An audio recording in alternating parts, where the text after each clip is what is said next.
cheese, oregano ঘৰত একো নাই তথাপি আপোনালোকৰ পিজ্জা খাব মন কৰিছে নেকি তেতিয়াহ'লে এইটো ভিডিও আপোনালোকৰ বাবে দেখিছেনে ভাবিলোঁ আজি পিজ্জা বনাওঁ তেতিয়া গম পালোঁ যে পিজ্জাটো cheese লাগে আমাৰ ঘৰততো cheese নাই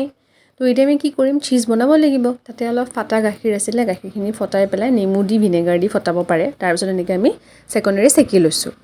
এনেদৰে সেকিব লাগিব তাত যেন অকমানো পানী ৰৈ নাযায় পুৰা ভালকৈ সেপিব লাগিব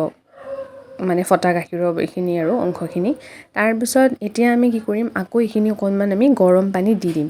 গৰম পানী দি দিলে আকৌ তাত পানীখিনিৰ লগত মিক্স আপ হৈ যাব দেন আকৌ আমি সেকিব লাগিব গুটিখিনি ঠিক আছে ধুনীয়াকৈ এনেকৈ মিক্স কৰি পেলাই আকৌ আমি সেকি দিব লাগিব এনেদৰে সেকিব লাগিব যাতে এইবাৰো অকনমানো পানী ৰৈ নাযায় মানে পুৰা ভালকৈ সেপিব লাগিব তেতিয়ালৈকে সেপিব লাগিব যেতিয়ালৈকে ইয়াৰ পৰা অকমানো পানী নোলোৱাকৈ থাকে মানে পানী ওলোৱা বন্ধ হৈ গ'লে এইটো আপোনালোকৰ এইটো ৰেডি হৈ যাব তাৰ পিছত এতিয়া ইয়াক আমি পলিথিন এটা ড্ৰেপ কৰি পেলাই ফ্ৰিজত অলপ সময় থৈ দিম অলপ সময় মানে থ'ব পাৰে 4 ঘণ্টা 5 ঘণ্টা তেনেকৈ অলপ টাইম এয়া ফ্ৰিজৰ পৰা উলিয়াই আনাৰ পিছত মই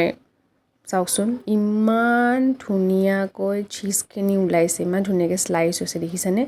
দেখিয়ে মানে ভাল লাগি গৈছে এতিয়া এইখিনি পিজ্জা বনাওঁতে ইউজ কৰাহে কথা আৰু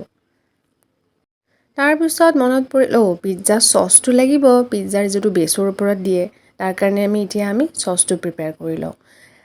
এটা কেৰাহীত গৰম কেৰাহীত তেল দি পেলাই তাত যিখিনি পৰিমাণৰ তেল বিচাৰে আপোনালোকে দিব পাৰে কমকেও দিব পাৰে তাত বিলাহী পিয়াজ শুকান জলকীয়া আদা নহৰু দিব পাৰে তেনেকৈ দি পেলাই আমি অকমান সফট কৰি ল'ম লগতে সোৱাদ অনুযায়ী নিমখটোতো দিবই লাগিব তেনেকৈ দি পেলাই আমি ধুনীয়াকৈ মিক্সিত দি দিম এইবিলাক গুৰি হৈ যাব বহুত ধুনীয়া ফাইন পেষ্ট এটা হ'ব সেইটোৱে হৈছে সস তাত অকনমান আপোনালোকে টমেটো সস কিনিবলৈ পাই যায় হেয়া অকনমান মিক্স কৰি দিব পাৰে এতিয়া আকৌ মনত পৰিল অৰিগেনো নাই নহয় পিজ্জাটো অৰিগেনোটো দিলে এটা ধুনীয়া ফ্লেভাৰ আহে হয় নে নহয় সেইকাৰণে পাঁচফোৰণ যে অৰিগেনোটো একচুৱেলি আমাৰ ঘৰতে থাকে পাঁচফোৰণৰ যিখিনি এইখিনি দেখিছেনে মই যিখিনি বস্তু ছেপাৰেট কৰি আছোঁ যে সেই বস্তুখিনিয়ে অৰিগেনো হয় আচলতে সেইখিনি মই তেনেকৈ ছেপাৰেট কৰি লৈছোঁ ফাইনেলি এতিয়া আমি পিজ্জাৰ বেছটো বনাম সেইটো কি লৈছোঁ ইয়াতে অকমান ময়দা নিমখ সোৱাদ অনুযায়ী তাৰপিছত ইয়াত পানীৰ লগতে অকল পানীৰেহে আমি আটা মাথো কিন্তু ইয়াত পানীৰ লগতে আমি অলপ কি দিম দৈ দিব লাগিব দৈ দিলে বহুত ধুনীয়া সফট আৰু বহুত কোমল হয় মানে খাবলৈ বেছটো দৈ দি পেলাই আমি অকমান এনেকৈ মিক্স কৰিম এনেকৈ আটা যেনেকৈ মাৰো তেনেকুৱাই হয় বেলেগ ইয়াত একো নাই অভেন থাকিলেতো বাৰু ভালেই কিন্তু অভেন নাথাকিলে আপোনালোকে এনেকুৱা ব্যৱস্থা ল'ব পাৰে এনেকুৱা এখন ঢাকন লৈ পেলাই তাত অকণমান ৰিফাইন তেল সানি তাত বেছটো বহাই দিলে আৰু পিজ্জা সসখিনি দিলে তাৰপিছত যেনেকুৱা ধৰণৰ আপোনালোকক মানে লাগে আৰু যেনেকুৱা ধৰণৰ ভেজিছ বিচাৰে বা চিকেন বা আপোনালোকে পনীৰ যিকোনো তেনেকুৱাকৈ এনেকৈ দি ল'ব পাৰে ওপৰতে চিকেনো তেনেকৈ ভাজি কিউবকৈ কাটি পেলাই এনেকৈ দি দিছোঁ ইয়াতে খাবলৈ সোৱাদ হয় আৰু চিকেনটো এনেও মোৰ ফেভৰেট যিহেতু তাৰপিছত ইয়াত আমি এই যে ঘৰত যে বনাইছিলোঁ চীজখিনি সেইখিনি আমি ইয়াত দি দিম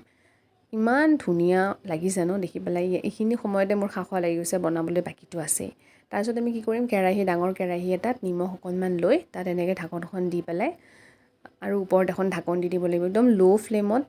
বস্তুটো সিজি যায় অলৰেডি এনেকৈ চামুচ দি আপোনালোকে চাব পাৰে কিবা লাগি গৈছে নেকি দেখিছেনে ইমান ধুনীয়া পিজ্জা এতিয়া মই খাওঁ দেই অ'কে বাই বাই আপোনালোকে বনাই চাব পাৰে